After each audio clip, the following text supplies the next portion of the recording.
Hey, good morning everybody, and welcome back to the channel. Well, today we're going to jump back on the water system, water purification actually. As a lot of you know, out here we catch rainwater, we store it in a large catchment tank,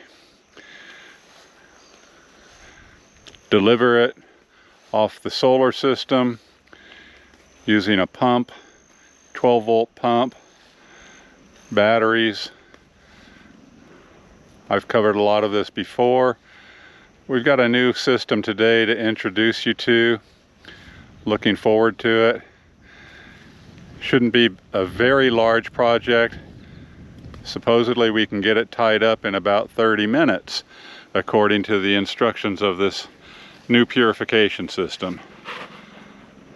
Beautiful day today. Let's get right into it.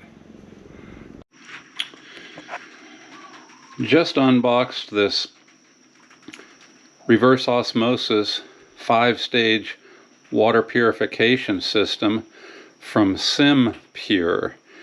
They sent this out to me a little while ago for a review, and we're not going to only review it, we're going to install it and use it and show you how it works. So we'll give you a quick overview of everything. Right here, it has a built-in pump, which is pretty nice, and this is also a tankless system, which really caught my eye. Currently I'm using a system that has a tank, so there's only about every 2.5 gallons of water purified, ready for use. This one, without having a storage tank, you can turn the faucet on and let it run indefinitely. And here's the faucet right here. And we're going to install this. Here's the 4 filter stages. You have a sediment filter, an activated carbon block. Here's the reverse osmosis membrane, and then a post-carbon filter here. Here's the power supply for the pump, and then right in here there's the 5th stage. At first I couldn't find the 5th stage, which is actually a UV light, and that is right here with that blue cap on there. That little cylinder there actually holds a small ultraviolet light, which is the final stage, the 5th stage of the purification process.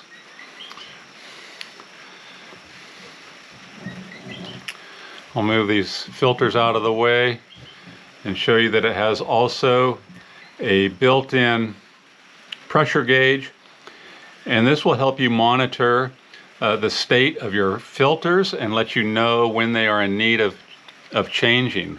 One of the things that I really like about these is that they are solid, they're not transparent, so for where this is going to be installed, the light shouldn't be affecting any of these filters where it could grow algae. Now this is an under sink model. They say you can put this in under your sink in under 30 minutes with just a few tools. Crescent wrench, drill, pipe cutter if needed. Here's some of your mounting hardware, the tubing, and then it comes with a pretty nice instruction manual that does actually cover all the basics of how to install this. It says it can make 400 gallons per day. That's incredible. That would be a lot of purified water in a day. Here it gives you a diagram of how you would install this under the sink. And like I said, this one's not going to go under the sink here. And then here's just a components list as well. And there's a shot of the tools that it says that it's needed. I forgot to mention a Phillips screwdriver. So just a few tools, and this should be able to get into operation pretty quick. So that's what came in the box. It was packed very well.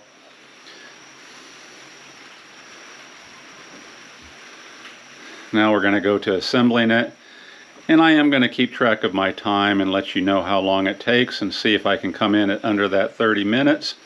I think I'll be able to, because I'm not going to be crawling around under the sink for this installation. But I am anxious to see how this works. And again, I have to say I'm just absolutely anxious to see how this works without a secondary holding tank, which most units on the market seem to have these days.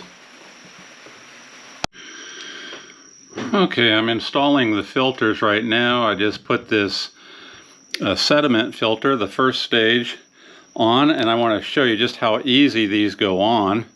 So right here, all of these stages here, they just have a cap.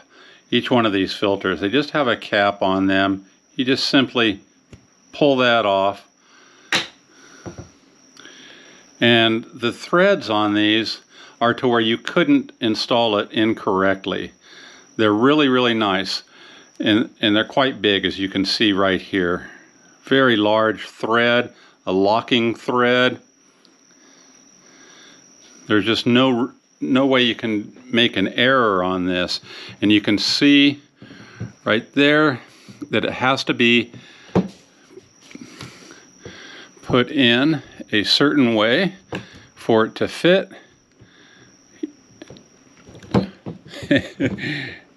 I can see it.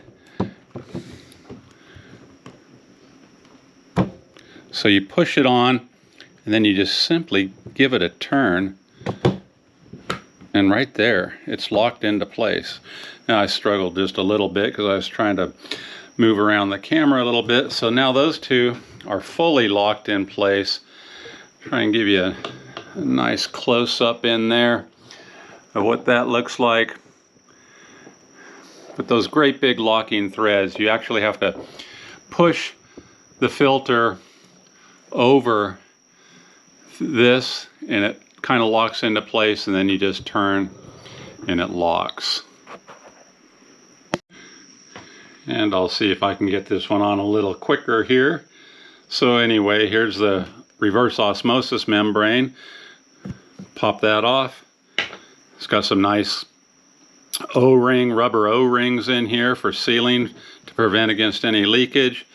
And then when you look at the threads, you can see when you look on the inside that these threads here have to go in a certain way, which is turned slightly to the left.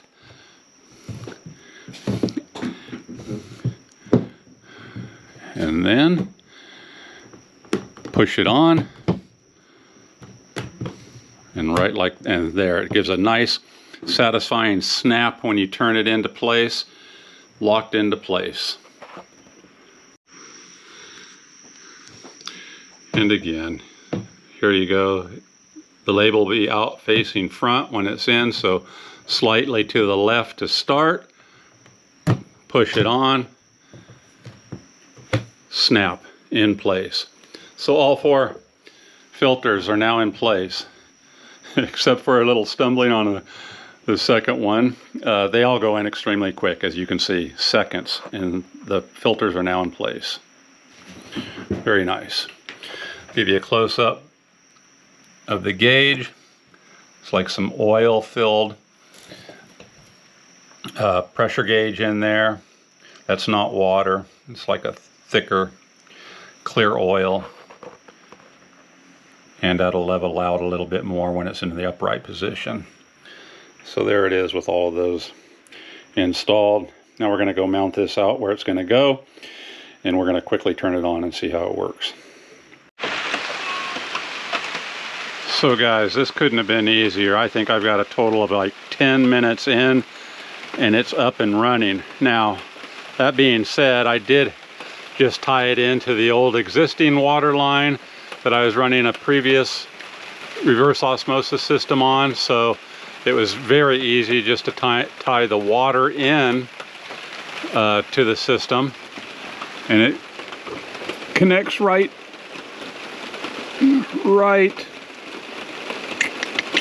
There. So that was easy. And then the red is wastewater.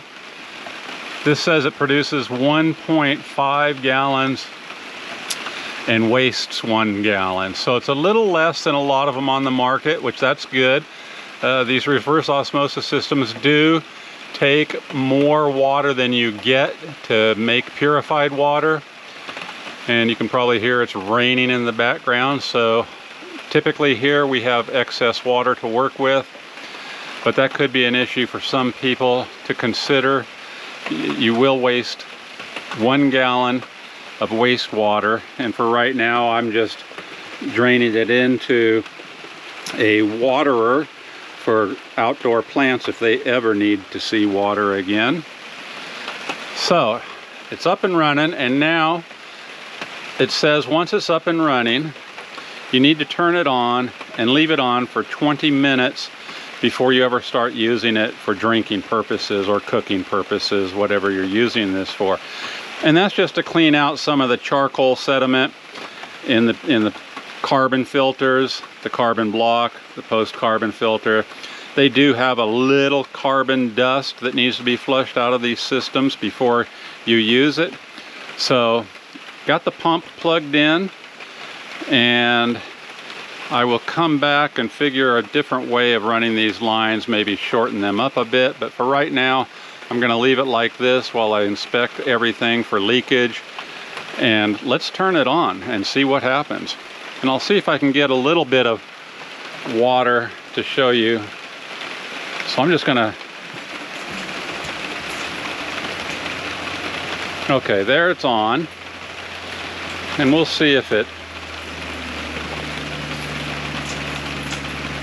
I can get a glass of this and see how much carbon material is coming through it initially.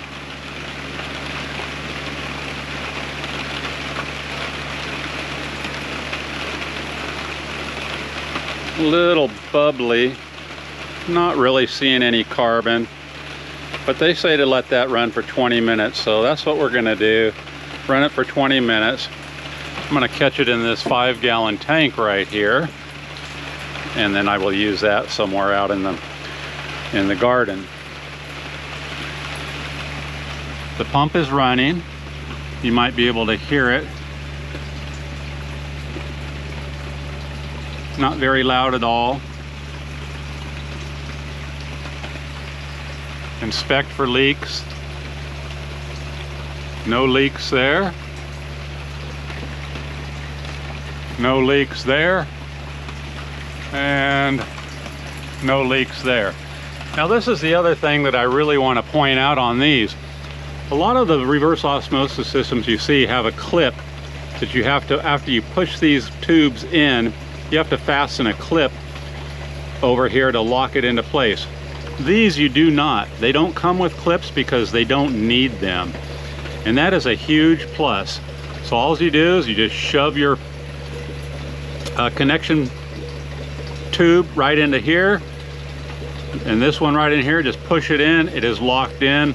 When you want to disconnect it, there's a little teeny ring here on the front. You just push it backwards and it slides out easily.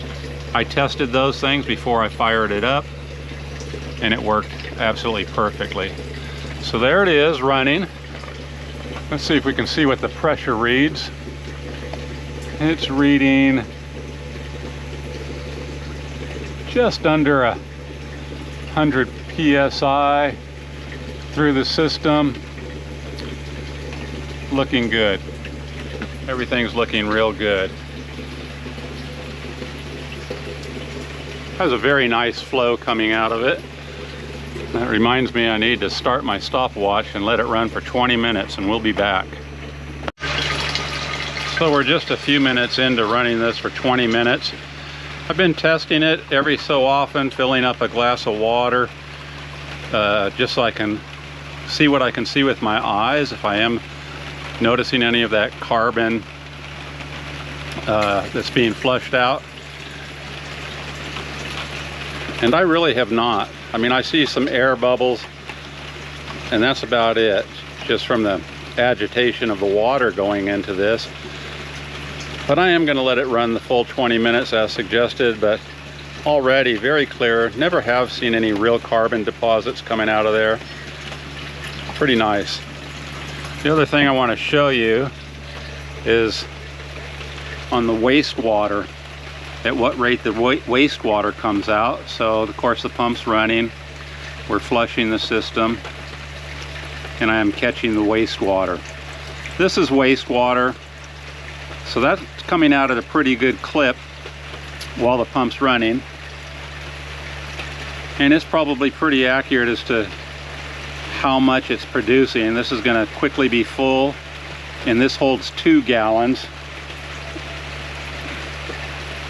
So right now a fair bit of the wastewater going in there, as it should. So this is something to consider. If you do it under your sink, you'll tap this into your drain line. But out here in the greenhouse, where this is going to be operating, really like that. Really like the fact that out here where it gets a little more sunshine, it is a covered greenhouse, of course, and the sunlight will not be producing any algae within those filters. Like that a lot. So I'll come back when it's done and we'll taste it for the first time. But boy, it's got a nice stream for a reverse osmosis system. That's a very nice stream.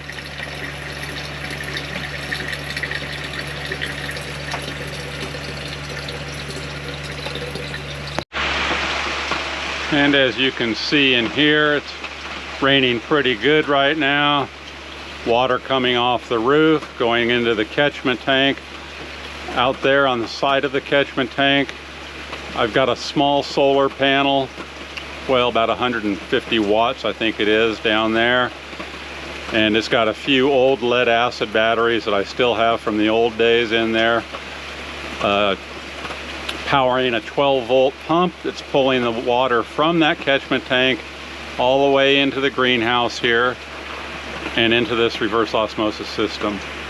So even though we're wasting a little bit of water, we're gaining on the overall collection today. So as you can see, it's almost done with its 20-minute flush period.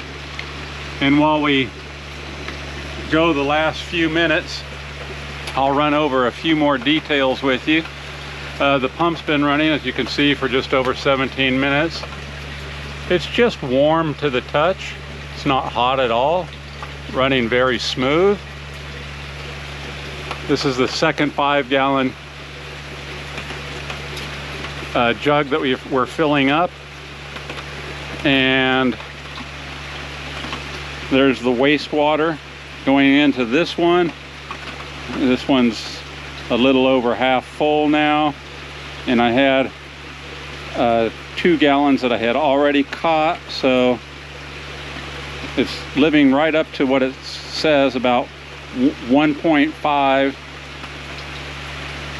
gallons of drinking water for every 1 gallon of waste. So that's pretty good as far as reverse osmosis systems go. I put in several reverse osmosis systems, and this one by far has been the absolute easiest. Like I said, it took me 10 minutes to put in.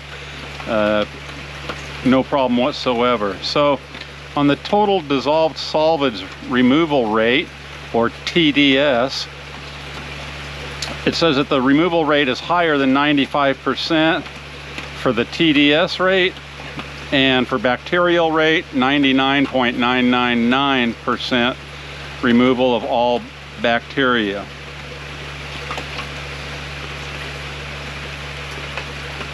Just about done. 1 minute left to go. And of course, it may vary what you guys would get out of this depending on what your water quality is like. I do catch a lot of stuff off the roof that goes into the tank. It's not a ton of sediment, but there probably is a little bit of sediment that gets in there. It's never been an issue. These type of systems take it all out. But in general, they say that these 4 filters down here or 3 of them. The first 2 and the last one are rated for 6 months, of course, depending on your water quality, and the reverse osmosis filter right there, or membrane, about 1 year. And that's about standard in the industry for these type of filters. I gotta say that I just love that there's not an accumulator tank that you have to fill up and get pressurized before you can deliver. The fact that you can just turn that faucet on and let it run and fill up a jug, it is just absolutely fantastic. I'm gonna compare this system to the old system I was running in a part 2 of this series, as well as do some water testing. I'm going to test the water in the tank and then test it when it comes out here and see what we get, as well as do as a comparison between the other system I've been using for the past couple of years. But I love this one. The fact that those tubes just push in there, lock into place. The filter change, extremely easy, just a lock in place. One twist of just a half a turn and those things are locked. And I've gone over this very closely. There's not so much as a drip coming out anywhere except where it's supposed to, right there. So we're at 21 minutes. Gonna conclude this test and take a drink. Now for the taste test.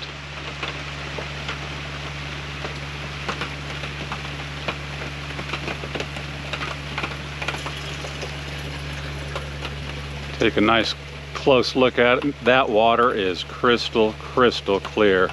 Now there's no even accumulation of bubbles at all whatsoever. I'm gonna taste it. Man, yeah, it tastes good. I can't taste any kind of aftertaste whatsoever. That's just what you would expect. Really nice. Love this system. I'm going to be able to recommend this. This is working so well. I love the fact that it's got its own pump as well. That's just turn the faucet on, let it run as long as you need. So what I typically do is I fill one of these up and then I put it on a water dispenser in the house for drinking and cooking water. And that's why I have it out here in the greenhouse. But even if you are putting it in under the sink, the installation's super easy. Just follow the instructions provided. It covers everything you would need to know. Yeah, I like that. So this is a 5-stage reverse osmosis system by SimPure. I want to thank the people at SimPure. They've been really good, sent me a lot of information on this to research before going into this review. Thanks a lot to them for sending this out for review. It's been a fun one. Water is very important. Quality of water, very important. Yeah, loving it. So let's shut this thing off. Let's see how long this pump runs after it's been turned off. And there it is, it's off. Ready to go for your next round of water. Yeah, very good. Very good design, SimPure. Couldn't have been an easier install, even for an old guy like myself. Well, it wasn't much of a solar day today, but as is typical, when the sun's not shining, it's usually raining, and we need that water as well. So, all in all, a real good day. Another little piece of the security out here is safe drinking water, and we've got that in place. Have a great day wherever you are. Aloha, everybody.